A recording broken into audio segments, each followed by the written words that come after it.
तो दोस्तों आज फिर मैं आपके लिए एक ऐसी कहानी लेकर आया हूँ जिसे सुनकर आपके रोंगटे खड़े हो जाएंगे। समाज में तमाम ऐसी घटनाएं घट रही हैं जिनके बीच से मैं एक कहानी लेकर के आया हूँ।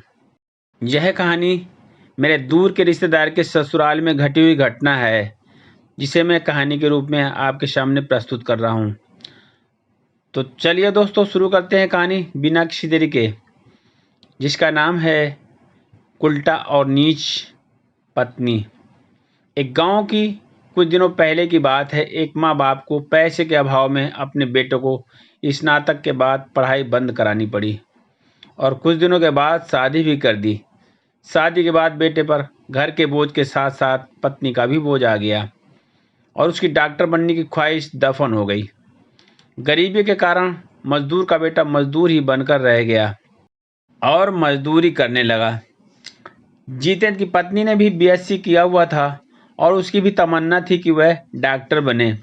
दीपेंद्र तो अपने ख्वाबों को पहले ही गरीबी के कारण मसल चुका था, इसलिए पत्नी की इच्छा देख दीपेंद्र ने कहा, तुम तैयारी करो, मैं मजदूरी करके तुम्हारी पढ़ाई का खर्च उठाता रहूंगा। यदि मैं भी तुम्हारे साथ तैयारी करने लग जाऊंगा तो घर का खर्च कैसे चलेगा। अब दीपेंद्र ने अंजलि का एडमिशन शहर के एक अच्छी कोचिंग संस्थान में करा दिया। अंजलि काफ़ी मेहनत के बाद जब नीट की परीक्षा नहीं पास कर पाई तो दीपेंद्र ने एक अच्छे प्राइवेट कॉलेज में जीएनएम में प्रवेश दिला दिया।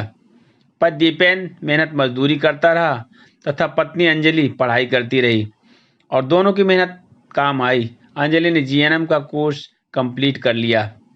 इसे पति के अच्छे कर्मों का नतीजा कहें या मेहनत का फल। अंजलि को विभाग में जल्दी ही सरकारी नौकरी भी मिल गई। लेकिन कुल्टा और नीच औरतों की मानसिकता को बदलने में देर नहीं लगती। आसपास हुई ऐसी अनेक सच्ची घटनाओं की तरह यह भी एक और सच्ची कहानी बनने जा रही थी। अंजलि को अब अपना मजदूर पति अपने स्टेटस के हिसाब से काफ़ी नीचे दिखने लगा था, क्योंकि कुल्टा और नीच औरतें किसी भी गैर मर्द के साथ संबंध बनाने में ज़्यादा देरी नहीं लगाती हैं। इन चुटकी भर नीच औरतों ने तो समाज में सम्मानित और मर्यादा के अंदर रहने वाली उन तमाम औरतों के लिए बड़ी मुसीबत खड़ी कर दी है, जिनकी वजह से उनके घर के लोग शक, शंका तथा डर की नज़र से देखने लगे हैं।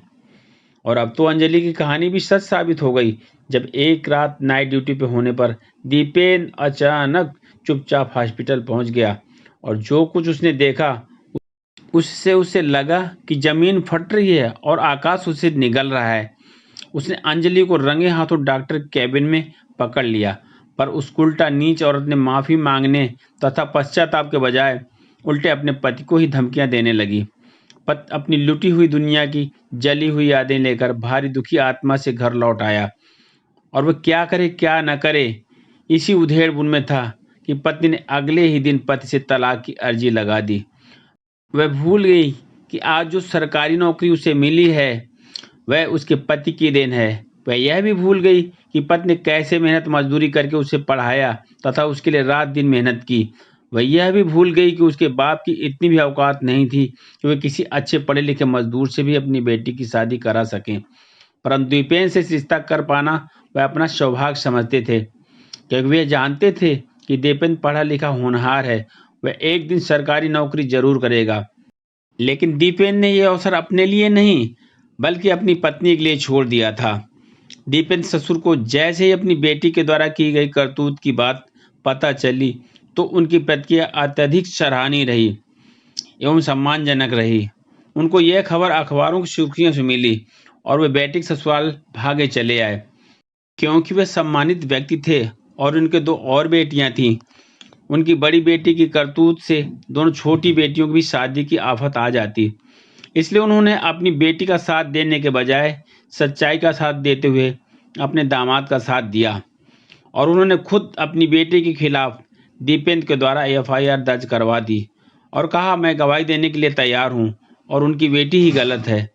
वह पहले भी ऐसी हरकतें कई बार कर चुकी है, परंतु ऐसा लगता था कि शायद वह सुधर जाएगी, लेकिन वह नहीं सुधरी।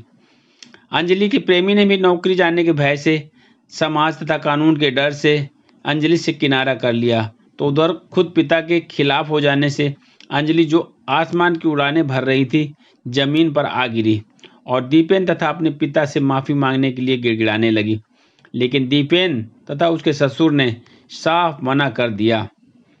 अंत में नतीजा यह रहा कि अंजलि के लिए सारे दरवाजे बंद हो गए। पत्नी ने भी तलाक की अर्जी स्वीकार कर ली तो प्रेमी साथ छोड़ गया। अब तो अंजलि की मुकदमे के चक्कर में नौकरी भी जाने वाली थी। और तो और अब अंजलि के पिता ने भी बेटी का साथ देने के बजाय दामाद का साथ देना हमेशा के लिए स्वीकार कर लिया था। इस तरह ससुर को दामाद का साथ देना समाज के लिए एक मिसाल थी, जो बहुत ही सराहनीय कार्य था। अब अंजलि के सारे दरवाजे बंद थे और वह दर दर की ठोकरें खाते घूम रही थी और उसे कोई अपना बनाने वाला नहीं मिल रहा था।